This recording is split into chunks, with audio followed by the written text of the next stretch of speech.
ಡಿ.ಸಿ.ಎಂ ಡಿ.ಕೆ. ಶಿವಕುಮಾರ್ ಅವರು ಏನು ರಾಯಚೂರಿನ ತಾಲೂಕಿನ ಗಾಣದಾಳ ಪಂಚಮುಖಿ ದೇವಸ್ಥಾನದಲ್ಲಿ ಒಂದು ಸಂಕಲ್ಪ ಹೊತ್ತಿದ್ರು ಸಿಎಂ ಆಗಬೇಕನ್ನೋಂಥ ಇವತ್ತು ಆ ಗುರಿ ಕೂಡ ಮುಟ್ಟಿದೆ ಅಂತಲೇ ಹೇಳ್ಬೋದು. ಇದರ ಜೊತೆಗೆ ಏನು ಅಲ್ಲಿ ಅರ್ಚಕರಿದ್ದಾರೆ ಶ್ಯಾಮಾಚಾರ್ಯರು, ಅವ್ರನ್ನ ಮಾತಾಡಿಸುವಂಥ ಪ್ರಯತ್ನ ಮಾಡ್ತೀನಿ. ಸರ್, ಇವತ್ತು ಡಿ.ಕೆ. ಶಿವಕುಮಾರ್ ಅವರು ಇಲ್ಲಿ ಸಾಕಷ್ಟು ಪೂಜೆಗಳನ್ನು ಮಾಡಿ ಇವತ್ತು ಸಿಎಂ ಸ್ಥಾನವನ್ನು ಪಟ್ಟವನ್ನು ಕೂಡ ಹಿಡಿದಿದ್ದಾರೆ. ಏನು ಹೇಳ್ತೀರಿ ಸರ್ ಇದಕ್ಕೆ?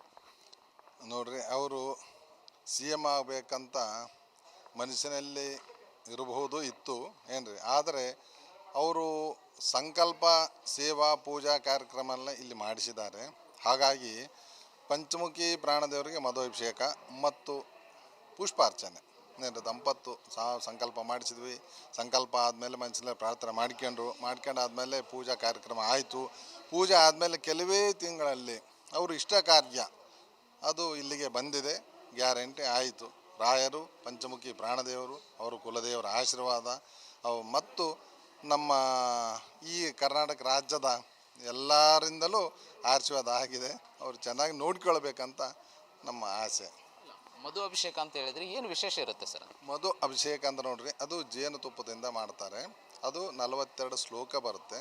ವಾಯುಸ್ತುತಿ ಪುನಶ್ಚರಣೆ ಅಂತೆ. ಪ್ರತಿಯೊಬ್ಬರೂ ಏನಾದರೂ ಕಷ್ಟ ಇರಲಿ, ಅವರವ್ರ ಇಷ್ಟ ಕಾರ್ಯಗಳು ಅಂದರೆ ಮನೆ ಕಟ್ಟಬೇಕು, ಸಂತಾನ ಆಗಬೇಕು ಮತ್ತು ಅವರವ್ರ ಇಷ್ಟ ಕಾರ್ಯಗಳು ಏನಿರುತ್ತೆ ಅದು ನಮ್ಮ ಪಂಚಮುಖಿ ಪ್ರಾಣದೇವರಿಗೆ ಬೇಕಾದಷ್ಟು ಜನ ಭಕ್ತರು ಮಾಡಿಸ್ತಾರೆ. ಅದೇ ರೀತಿ ಇವ್ರ ಮನಸ್ಸಿನಲ್ಲಿದ್ದ ಏನಿದೆ ಆ ಪ್ರಕಾರ ಅವರು ಮಾಡಿಸಿದ್ದಾರೆ. ಅದು ಭಗವಂತ ಅವ್ರಿಗೆ ಕರುಣೆ ತೋರಿಸಿದ್ದಾರೆ. ಇವಾಗ ನೀವೇ ಅವತ್ತು ಸಿಎಂ ಆಗ್ತಾರೆ ಡಿ.ಕೆ. ಶಿವಕುಮಾರ್ ಅಂತೇಳಿ ಒಂದು ಭವಿಷ್ಯವಾಣಿ ಕೂಡ ನುಡಿದಿದ್ರಿ. ಅದೇ ನೀವೇ ಹೇಳಿದ್ರೆ ಅಥವಾ ಅವರು ನಿಮ್ಮ ಮುಂದೆ ಹೇಳ್ಕೊಂಡಿದ್ರ? ಇಲ್ಲ ರೀ, ಅದು ಭಗವಂತ ನುಡಿಸಿದ್ದಾರೆ, ನಾವು ಹೇಳೋದೇನಲ್ಲ.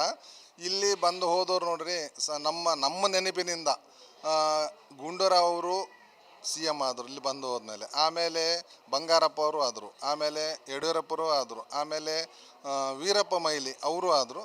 ನೆಕ್ಸ್ಟ್ ಇವರು 5ನೇವರು ರೀ. ಇಲ್ಲಿ ಬಂದು ದರ್ಶನ ಮಾಡ್ಕೊಂಡು ಪೂಜೆ ಮಾಡ್ಕೊಂಡು ಹೋದ್ಮೇಲೆ ಇವರು 5ನೇವರು ಡಿ.ಕೆ. ಶಿವಕುಮಾರ್ ಆ ಥರ ಅವ್ರು ಮನಸ್ಸಿನಲ್ಲಿ ಪ್ರಾರ್ಥನೆ ಮಾಡ್ಕೊಂಡಿದ್ದಾರೆ, ಗ್ಯಾರಂಟಿ ಆಗ್ತದೆ. ಡಿ.ಕೆ. ಶಿವಕುಮಾರ್ ಅವರು ಮುಖ್ಯಮಂತ್ರಿ ಆದಮೇಲೆ ರಾಜ್ಯದ ಆಡಳಿತ ಯಾವ ರೀತಿ ಇರಬೇಕಂತೀರಿ? ನೋಡ್ರಿ, ಎಲ್ಲರೂ ಚೆನ್ನಾಗಿ ನೋಡ್ಕೊಳ್ಬೇಕು, ಯಾರಿಗೂ ತೊಂದರೆ ಇಲ್ಲ. ಆ ಥರ ಮಳೆ ಬೆಳೆ ಮತ್ತು ರೈತರಿಗೆ ಎಲ್ಲರಿಗೂ ಅನುಕೂಲಕ್ಕೆ ತಕ್ಕಂತವಾಗಿ ಇರಬೇಕು. ಇದಿಷ್ಟು ಇಲ್ಲಿರುವಂಥ ಶ್ಯಾಮಾಚಾರ್ಯರವರು ಮಾತಾಗಿರುವಂಥದ್ದು. Anil Kumar, guarantee news, Raichur. Guarantee news, ಸುದ್ದಿ ಖಚಿತ, ನ್ಯಾಯ ನಿಶ್ಚಿತ.